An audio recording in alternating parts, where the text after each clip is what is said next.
I, 30 female, opened my own business last year. I was bedridden, tough pregnancy, and had zero income, and I wanted to do something.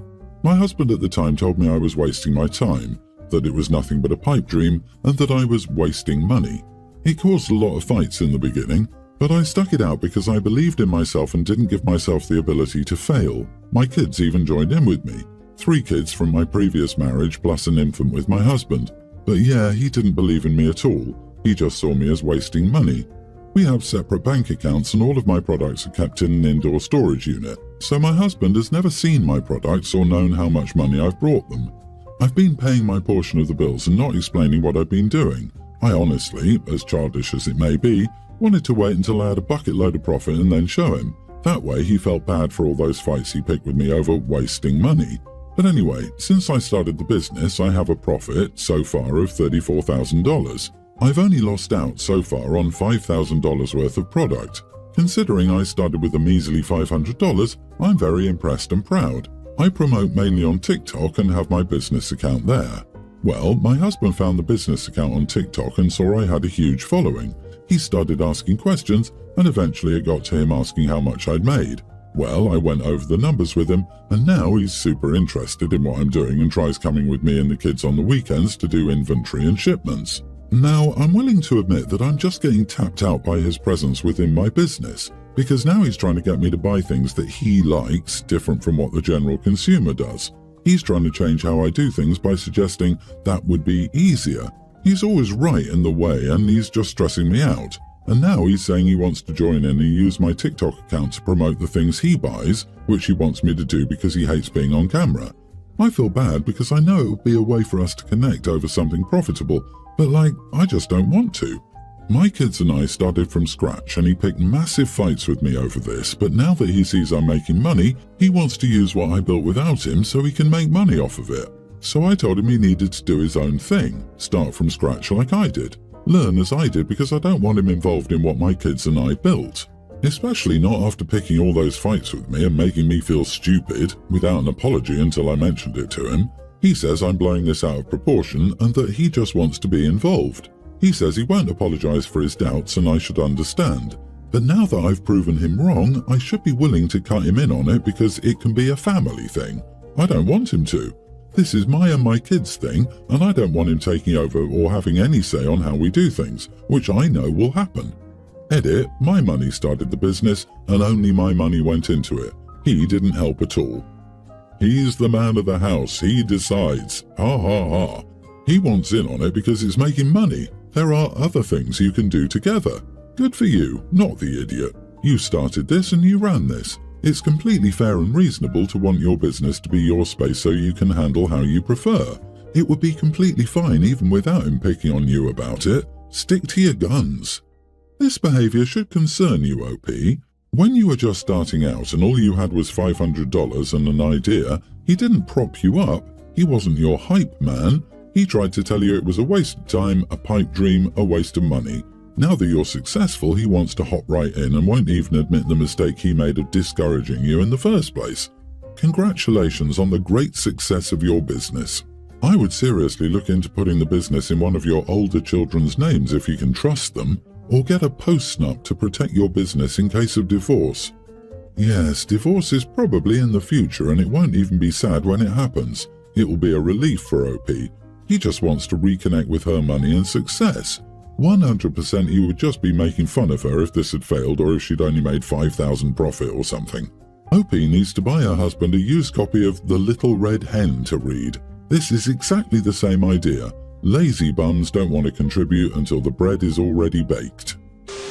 My daughter and my niece both started high school this year. They both attend the best high school in our town. My daughter is extremely smart and very popular at school. She's friends with almost everyone in her class. My niece, on the other hand, is not that smart. She struggles with simple tasks and she has no friends.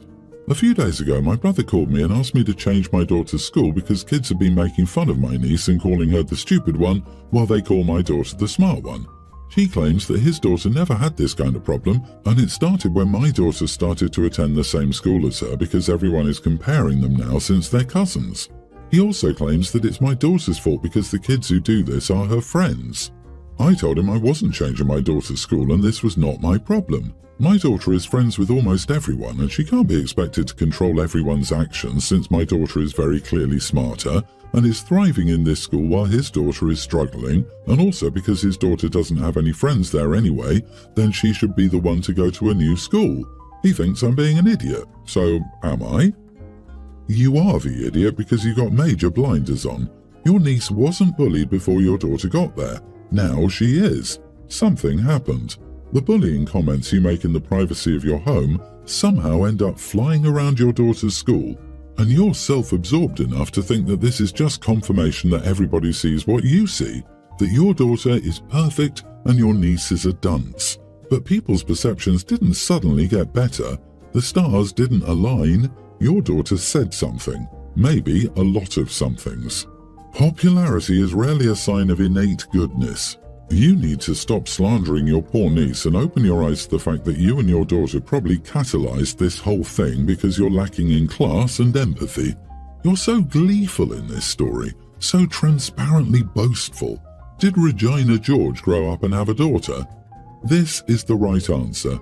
OP's daughter doesn't need to change schools. That's not the solution. But OP needs to look seriously at what's really happening. The fact that the kid's allegedly picking on OP's niece or daughter's friends makes it unlikely that the daughter is not involved in some capacity. At the absolute least, OP needs to speak to his daughter about how you respond to bullies in your social circle and ensure her daughter isn't getting involved in bullying. And you're right about OP's tone. It speaks volumes, and I'm inclined to believe the daughter is on a pedestal here. My teen dad got married to Eve last year. Eve has 2 kids. Her son is a preschooler now and her daughter is a toddler. There's a lot of deep stuff in Eve's background and the kids with their paternal side of the family. But they had nobody other than Eve until my dad and Eve met. Once they got married, my dad adopted them. Then my dad's relatives didn't want the kids to be treated the same as the rest of the grandkids and told Dad they would never mean as much to them as the rest of the Bio family would, so he told them to get lost and cut ties with them. When all 3 other sides, Dad's, Eve's and the kids' paternal side, were not in the picture, Dad asked my mom's family, my mom died when I was 2, if they would embrace my siblings as family and treat them the way they would me because they were now my siblings and my family. I loved them, so it was important for me to see them being embraced by my family. My family asked me if what Dad said was true, and I told them it wasn't.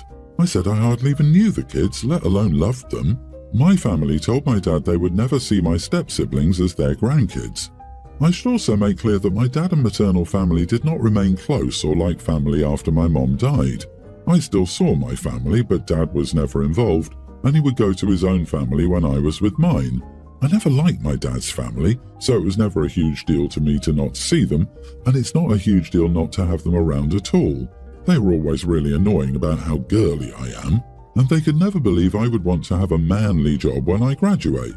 Eve was pretty depressed when she realized she hadn't made her kids' family all that much bigger and that they'd been rejected even more. So Dad decided that we would be the tightest little unit and we would all choose each other, so they would know they were chosen and loved despite all the rejection. My dad decided that for this to work fully, I should let Eve adopt me. I refused without hearing anything else, and I told him Eve would never adopt me, and I don't care how much of a nice story it paints for her kids, because I'm not doing that for them. He told me they were little, and Eve said it would mean so much to them. Dad told me a part of being a big sibling is putting the younger kids first. I told him the kids would never be my priority, and I would never go out of my way for them like that. Dad offered a compromise instead of me writing and signing a contract saying I would always be their big brother, and I was so lucky to choose 2 awesome siblings, which I also said no to. Then the adoption stuff was pushed more. Eve tried telling me I would still be able to call her Eve most of the time, but just to call her mom in front of her kids. Dad told me I was being selfish for refusing to do this and reiterated that the kids should be our priority. Am I the idiot? Not the idiot. What a mess, OP. I'm sorry you've been dragged into this.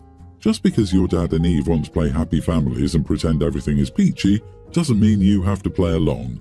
You have a right to say no, and they should respect that. It sounds like all your dad cares about is outside appearances, rather than actually trying to fix the issues. Adoption will make Eve happy, not the kids. The kids are small, they'll be satisfied with just your dad and Eve being there for them and giving them a safe and loving environment.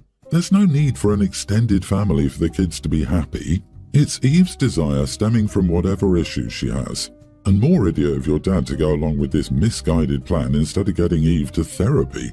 The irony is that insisting on these immediate, deep connections has destroyed the possibility of those connections ever forming naturally. Repeat to your father that you will never let Eve adopt you and that the bullying from both of them is pushing you further and further away. Dad and Eve need therapy. It's entirely unhinged to ask your late family, out of the blue, to help raise these kids. I, 31 female, got married last year and wore my mom's wedding veil to include her on my special day. She passed away a few years ago, and when we went through her stuff, we found her wedding dress and wedding veil, amongst some other possessions. She was my stepmom, but my dad married her when I was 3, and growing up she'd always been my mom. My dad and she had my half-sister, Annie, nearly adult. We have a big age gap, so Annie and I aren't super close, but when we discovered our mom's wedding stuff, Annie said she wanted the dress, and I said I'd take the veil then.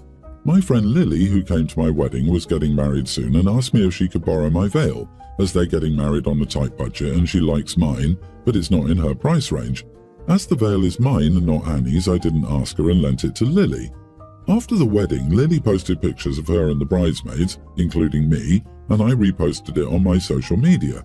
Annie called me and blew up at me on the phone. She recognized the veil and said it was her mom's stuff, not my mum's, and I shouldn't have lent it out without asking her. I hung up on her. In hindsight, I could have handled the phone call a bit better and I should have at least informed Annie, but when she pointed out that my mom was my stepmom and her actual mom, I got upset. Not the idiot. You split the stuff between the two of you. It was your veil and you could use it however you saw fit. Just the same way your sister could wear the wedding dress how she saw fit. I would guess that your sister is still grieving your mom's death, which likely explains her visceral reaction. I hope she can approach her grief in healthier ways moving forward. You are the idiot for me, not because you had Lily borrow it, that was your decision, but it wouldn't have hurt you to have informed Annie about the loan. It's her mother, and she probably would have liked the heads up about someone else wearing it. Sometimes it's not about being right or wrong, but also about being gracious to someone close who doesn't necessarily have a say, but might have some emotions about it too. I agree. Anyone taking the "you have full right to sell, lend, destroy, do what you like with your property" stance is missing the point. She does, but it's kind of an idiot move to treat it like some random shirt one will give to one friend and then another. At least from the sister's perspective, which may be unfair or a snap judgment, but she's also a teen and navigating grief around a major loss. She shouldn't have taken it if it had this little meaning to her. My property, my rights may be legally valid, but will rarely get you far in any relationship. In fact, it's a great way to ruin the closest ones. Last year, my friend and I ticketed for Taylor Swift. She got us tickets in the front of the second level for day 1, and I got us good floor seats for day 4. We're both university students. I babysat to earn money and work for my uncle once a week. Last week, the keyboard on my laptop stopped working just 6 weeks after my warranty expired. I took it to Apple and they said it needs to be replaced. It'll cost about $1,000 to fix it as it's out of warranty. For that, I might as well just pay a few $100s more and buy a new one, as there are a couple of other issues with it, notably an annoying crack in the screen from when I tripped over holding it. I've decided to sell my floor ticket and go on the first day. I will get at least $2,500 from selling it due to how close it is, which is more than enough to cover the laptop, and I can put the rest into my savings account to have some savings handy in my account. This will be helpful for me for times when I need to babysit less because I'm busy during exam periods. My oldest sister is 10 years older and a lawyer. She was unable to get tickets. When she found out I was selling mine, she got angry. I didn't offer it to her for face value.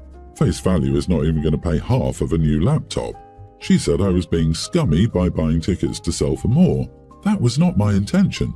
I'm upset to have to sell the ticket, but our parents are not well off, and I really need a working laptop for my studies. I wouldn't be selling the ticket if the keyboard didn't stop working. I'm only doing it out of necessity because I need this laptop for university. She said I should get a cheaper brand than Apple instead of scalping, but everything is interlinked with my iPhone and Apple Calendar, and I really don't like Windows OS and want to be stuck with it for years. I plan to buy an extended warranty this time and keep it for 3 years if possible. I said if she bought me a new laptop with an extended warranty, she could have the ticket, but she refused. It was unfair, so I planned to sell it. But she keeps putting up stories on Instagram about how I'm a trashy, scammy scalper, so I don't know if I'm being a jerk. I didn't buy the ticket with the intention of reselling it. I'm selling it because something crappy happened and I need the money for my studies. Not the idiot. Your sister has no right to demand you sell it at face value.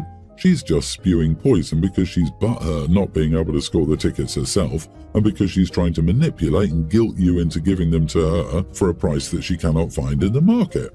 She keeps putting up stories on Instagram about how I'm a trashy, scammy scalper. Your fully grown adult lawyer sister is doing this? Really? That's not scalping.